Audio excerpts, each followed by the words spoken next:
Assalamualaikum warahmatullahi wabarakatuh. Hai, saya Wahyuni Mega Putri akan menjelaskan materi yang diberikan pada pembelajaran Agenda 1. Seperti yang kita ketahui bahwa wawasan kebangsaan merupakan cara pandang bangsa Indonesia mengenai dirinya dan lingkungannya dengan mengutamakan persatuan dan kesatuan dalam menyelenggarakan kehidupan bermasyarakat, berbangsa, dan bernegara. Wawasan kebangsaan berakar dari sejarah pergerakan kebangsaan Indonesia. Fakta-fakta sejarah dapat kita jadikan pembelajaran bahwa kebangsaan Indonesia terbangun dari serangkaian proses panjang serta mencapai puncaknya pada kemerdekaan Indonesia. Kemudian, sejarah panjang bangsa Indonesia tersebut tidak terlepas dari berbagai titik peristiwa penting. Yang pertama, berdirinya organisasi Budi Utomo, lalu yang kedua berdirinya Perhimpunan Indonesia, lalu yang ketiga diselenggarakannya Kongres Pemuda pertama, dan yang keempat diselenggarakannya Kongres Pemuda kedua.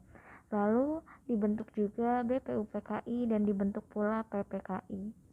Sejak awal pergerakan nasional, kesepakatan tentang kebangsaan terus berkembang hingga menghasilkan 4 konsensus dasar berbangsa dan bernegara yang terdiri dari Pancasila, lalu yang kedua Undang-Undang 1945, yang ketiga Bhinneka Tunggal Ika, dan yang keempat Negara Kesatuan Republik Indonesia. Lalu selain itu terdapat pula 4 simbol kedaulatan negara, yaitu bendera Indonesia, sang merah putih, bahasa Indonesia sebagai bahasa resmi nasional, lambang negara Indonesia yaitu Garuda Pancasila, dan lagu kebangsaan Indonesia yaitu Indonesia Raya. Kemudian berkaitan dengan bela negara. Apa sih bela negara? Bela negara adalah sikap dan perilaku dalam menjamin kedaulatan negara karena rasa kecintaannya kepada Indonesia yang berdasarkan Pancasila dan UUD 1945 dalam menjamin kelangsungan hidup bangsa dan negara Indonesia dari berbagai ancaman. Kemudian pada tanggal 19 Desember ditetapkan sebagai Hari Bela Negara. Terdapat 5 unsur bela negara. Pertama, cinta tanah air. Yang kedua, sadar berbangsa dan bernegara. Yang ketiga, setia kepada Pancasila sebagai ideologi negara.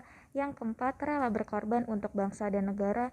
Dan yang kelima adalah kemampuan awal bela negara. Selanjutnya berkaitan dengan isu kontemporer, di mana PNS dihadapkan oleh pengaruh yang datang dari eksternal dan juga internal, yang kian lama menggerus kehidupan berbangsa dan bernegara. Fenomena tersebut menjadikan pentingnya setiap PNS mengenal dan memahami secara kritis terkait isu-isu strategis kontemporer, diantaranya radikalisme atau terorisme, narkoba, cybercrime, korupsi, money laundry, proxy war, dan kejahatan komunikasi massal. Isu-isu strategis tersebut terbagi ke dalam 3 kelompok, yaitu pertama isu saat ini, lalu yang kedua isu yang berkembang, dan yang ketiga yaitu isu potensial. Selanjutnya berkaitan dengan kesiapsiagaan bela negara. Kesiapsiagaan bela negara adalah aktualisasi nilai-nilai bela negara dalam kehidupan bermasyarakat, berbangsa dan bernegara sesuai dengan peran dan profesi kita demi menjaga kedaulatan negara dari berbagai ancaman.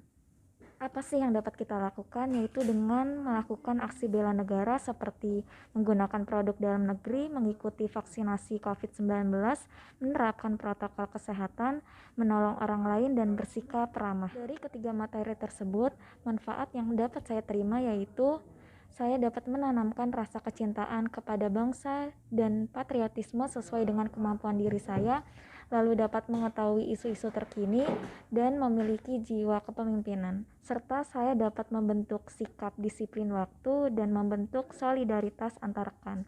Terima kasih.